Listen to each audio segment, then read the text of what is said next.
కనకపు సింహాసనమున ఒక శునకమును కూర్చుండబెడితే ఏమవుతుంది? వెనకటి గుణమేలమాను వినరా సుమతి అని సుమతి శతకకారుడు చెప్పాడు. వెనకటి గుణం మారదు.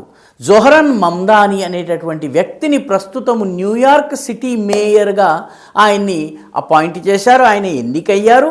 ఆయన పదవీ ప్రమాణ స్వీకారంలో ఖురాన్ మీద చేతులు పెట్టి ప్రమాణ స్వీకారం చేసిన తర్వాత మొట్టమొదటి పని ఏంటంటే వీధుల్ని బాగు చేస్తాను, డ్రైనేజీల్ని బాగు చేస్తాను, పౌర సదుపాయాలని బాగు చేస్తాను కాదు,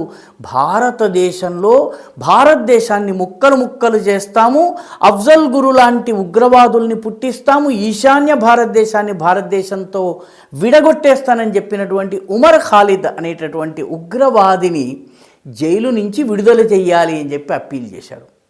కేవలం ఆయన మాత్రమే కాదు, డెమోక్రటిక్ పార్టీకి చెందినటువంటి 8 మంది ఎంపీ స్థాయిలో సెనేటర్లు, కాంగ్రెస్మెన్ వీళ్ళందరూ కలిసి భారత రాయబారిని కలిసి ఉమర్ ఖాలిద్ని విడుదల చేయాలని కోరారు.